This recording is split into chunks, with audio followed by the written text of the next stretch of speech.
Very good morning to all of you friends. Today we are going to discuss about the topic transportation in human beings, and our topic is cardiac cycle.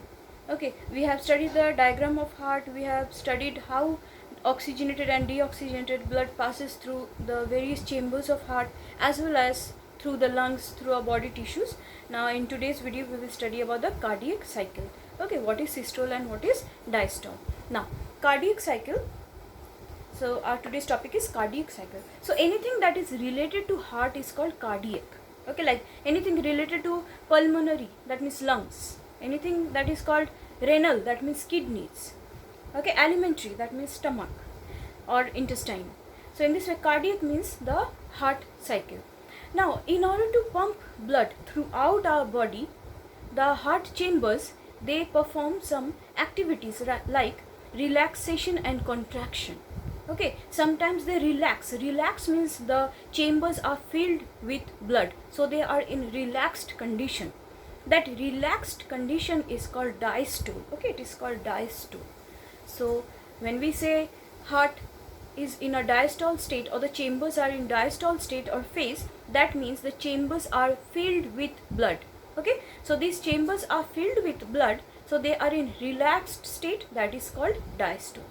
Sometimes it is seen when the chambers, they send or pump out blood to other parts, maybe the arteries or veins, then it is called contraction. That contraction is called systolic phase or systole.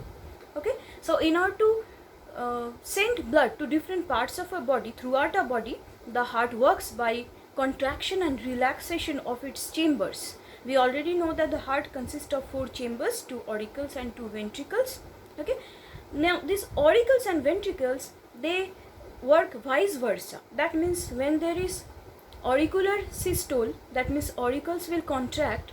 At that time the ventricles will relax. Okay, and when the ventricles will contract, the auricles will relax. So in this way there is alternating contraction and relaxation of the chambers, and that leads to the cardiac cycle, one complete cardiac cycle. Okay, that means heart is in if you remember the previous video, the heart sends blood to the lungs, from the lungs it comes back to heart, and from the heart it goes to the body tissues. Okay, in this way we have read about double circulation. So that whole process of circulation or cardiac cycle is consist of 2 phases, that is the diastole and the systolic phase. Okay, once again let us see what is diastole. Diastole means relaxation of the chambers. If the heart relax or if the ventricles relax, then it is called ventricular diastole. Okay, or heart diastole or cardiac diastole. What will happen? The ventricles will relax.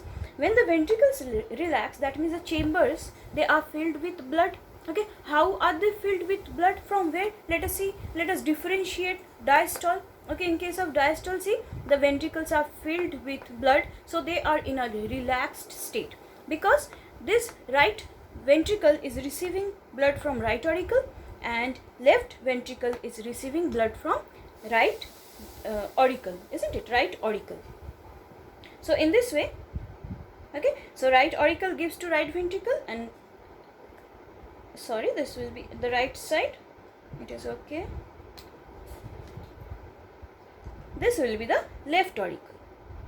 Okay, so right auricle gives to the right ventricle and left auricle will give to the left ventricle. This is called relaxation of the ventricles or ventricular diastole. Okay, this ventricular diastole, the ventricles are relaxed, so the heart muscles are relaxed. So this is also, it is equal to, so the normal diastolic pressure is equal to 80 mm, that means millimeter of Hg, that means mercury. Okay, so the normal diastolic pressure is 80 mm of Hg. This is called diastole. Now please take care, when the ventricles are relaxed, they are filled with blood. That means auricles will be in opposite state, that means auricles will be in a contracted state, that means auricular systole is taking place here. That is why this auricle will give its blood to the ventricle and left side auricle will give its blood to the left ventricle. Okay, so now here is auricular systole but ventricular diastole. Okay, so please remember ventricular diastole is equal to 80 mm of Hg, that means mercury. Mercury means in the sphygmomanometer, that is when we measure blood pressure, that in the sphygmomanometer there is a manometer, that means a meter to see to what level mercury will rise up to. That is why it is called 80 millimeter. So up to 80 the mercury will rise. So it is 80 of mercury, that is Hg. Okay, this is diastolic, ventricular diastole or diastolic pressure. Okay, please remember. Now in case of systole, let us see what happens. In case of systole, just now I said contraction of the ventricles. Now when the ventricles will contract, that means the chambers are emptied of blood. Contract means they will release their blood. Okay, they will contract. So here you can see the ventricles are contracting. Now when the ventricles contract, this side, the right ventricle will send the blood to the pulmonary artery. Okay, and at that same time the left ventricle will send oxygenated blood to the aorta. So they work together. Okay, so this is called ventricular systole. Okay, and the ventricular systolic pressure is 120 mm of Hg. Okay, this is the ventricular systole. Now see, when the ventricles are in systolic phase, that means contracted phase, that means the auricles are now in relaxed phase. Okay, so there is auricular diastole. Okay, so in this way they contract and relax alternatively. So both the auricles will contract at the same time. At that time ventricles will relax. When the ventricles will contract, both the auricles will relax. So in this way, by the help of systole and diastole, cardiac cycle takes place. Okay, so one complete cardiac cycle consists of the diastole and systolic phases of the heart. Okay, please remember the normal diastolic pressure is 80 mm of Hg and the normal ventricular systolic pressure is 120 mm of Hg. Okay, this is the normal pressure. If it exceeds, that will be hypertension. Okay, if the flow of blood in the arteries or veins is more, then it will be hypertension. If it is less than 90 or 80 is the lowest. Okay, if it is close to 90, that means hypotension. Okay, hypertension. So in this way the cardiac cycle is measured. Okay, also there are two sounds like the lub and dub. Those are because of the closure of the vessels. Valves. Okay, closure of the valves. That means when blood enters from the right auricle to the right ventricle, then there is closure of the tricuspid valve, isn't it? The tricuspid valves close so that the blood cannot go back to the auricles. Okay, that causes a sound, and at that same time the bicuspid valve also closes. So the tricuspid and the bicuspid valve close together. Okay, and just opposite here, in between the ventricle and the pulmonary artery, there is the semilunar valve. Here also, in between left ventricle and the aorta, there is the second semilunar valve. So when here the blood is pumped out of the ventricles, then both the semilunar valves, they also close. Okay, that also causes the sound. So lub and dub. Okay, 4 valves are there. Together, when the cuspid valves close, it produces a sound. When the semilunar valve closes, they produce a sound. Okay, so in this way there is lub and dub sounds. Now, so in this way, what is blood pressure? Now you know. Okay, blood pressure means the pressure or the force by the help of which blood flows through the arteries and veins. And you should know the arteries, the speed of blood in the arteries more than in the veins. Okay, so arteries have muscular walls. We will study when we study the difference between arteries and veins. Okay, so the blood pressure is more in the arteries. But if it exceeds more than 140 mm of Hg, that means the person is suffering from hypertension.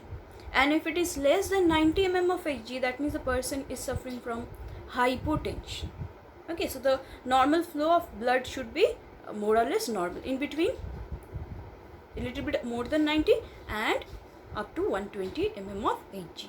Okay, now there is one more term that is called pulse. In case of pulse, what happens? Sometimes the pressure inside the artery, they can be felt in different parts, like the heart is pumping blood. Okay, it can be felt at distant arteries, like if you keep your 2 fingers here, or if you simply keep the thumb here, you can feel the pulse in your hand. That means the throbbing of the arteries, because the force by which the heart pumps blood, okay, it strikes and it reaches to certain superficial arteries. This is a superficial artery, you can see by the help of your eyes also. So if you keep your finger or thumb here, you can feel the throbbing, that is called pulse, okay. And this artery is called the radial artery, which is present in the wrist, okay. Sometimes arteries can be present just below our ear also, where we can feel the pulse of the person, okay. So in today's video we have studied about the cardiac cycle, we have studied about what is blood pressure, what is systolic and diastolic blood pressure, and what is a sphygmomanometer. It is an instrument by the help of which we can measure blood pressure, okay. Stethoscope is the instrument by the help of which we can feel the heartbeat. So a sphygmomanometer consists of a manometer, a tube, narrow tube, and a stethoscope, okay. So stethoscope is simply by the help of which we can feel the heartbeat, but sphygmomanometer consists of a manometer. Here you have seen when they measure the blood pressure, okay, the pressure by the help of which blood flows in an artery, that is called sphygmomanometer instrument.